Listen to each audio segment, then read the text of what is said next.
Well, I mean, it's all sort of come back to, it's about our territory. You'd have never thought playing live and doing concerts was actually the biggest cash cow out of it all, the actual experience. And now it is, because of exactly what you said, with downloading, etc., etc. But strangely enough too, if one isn't careful, when we used to play live and make records, it wasn't that much fucking difference. One was in front of an audience, one was in a studio in front of mics. And with technology, if one isn't careful, they're just becoming different fucking worlds entirely, all cut and paste. And, yeah, the live draw is about the chemistry, and we're incredibly lucky, you know. 33 years more later, we are still lucky enough to have people and new people wanting to come and experience that. And I'd like to capture that on record too.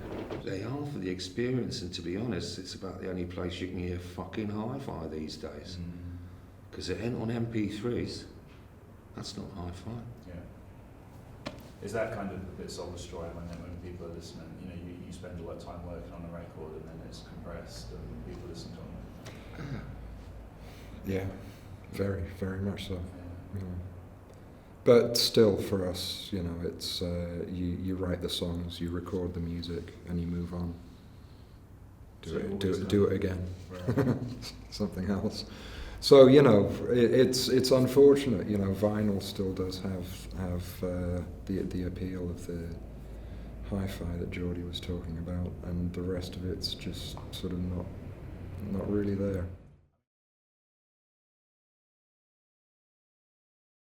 I hope so. I don't know, but I hope so. I've seen a nice couple of new toys, quite expensive at the moment, but those lossless audio files, you know, 44-bit sampling, hi-fi's back out there. Expensive at the moment, but it would be a nice reaction. It's amazing when I think of how technology has changed during our career. I remember Youth in '79 coming to our squad saying, I've just been to Lydon's place and he's got this amazing bit of technology. It's a little box and it plays cassettes and it's perfect studio quality. And it was all about the first Walkman. And like things have changed a lot since then, but not necessarily for the better, really. You know, technology hasn't really done a lot for sound, CDs and the way it's gone. I don't think it's any better.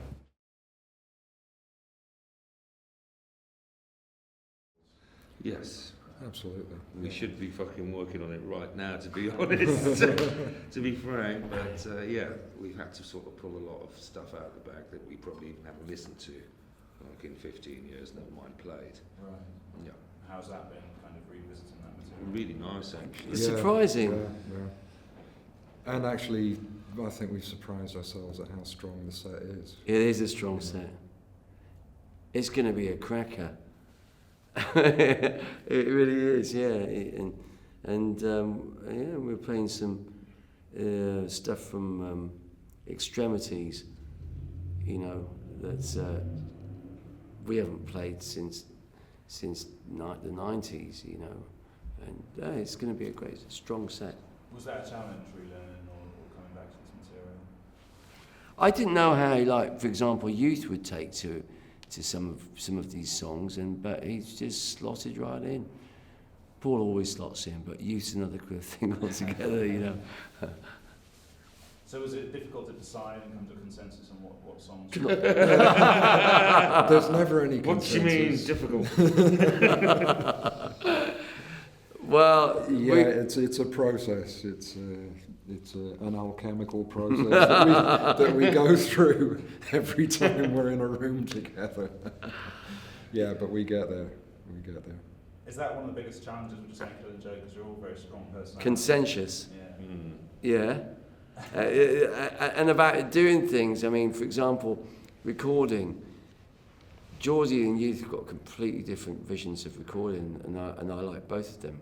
Geordie's favourite album is Who Live at Leeds, and Youth likes a lot of samples and stuff like this, and it's got its merits as well. And then we have to find sort of common ground. I mean, I didn't actually tell you. I don't you get a fucking real drum kit and some mics at your studio, you know, it's right up there and speak.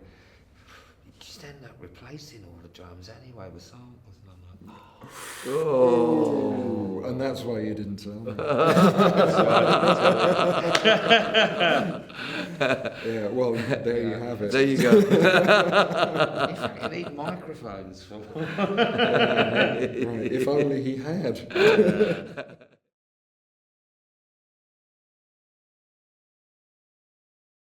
Well, it's what we play well. Obviously, that's a factor in it, and then it's just about bickering, really, Yes.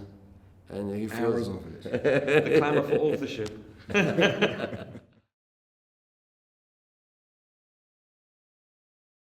Still see Well, it. I do. I've never I really can play. You know, I still think 40 minutes is fucking perfect. To be honest, you know, it was the whole CSD thing. Well, you can get more on, you can give fans more value for money. But I still like fucking. And I have heard and bought some records recently that are going back to that. You know, 45 fucking minutes. That's enough. If it's that fucking good, put it on again.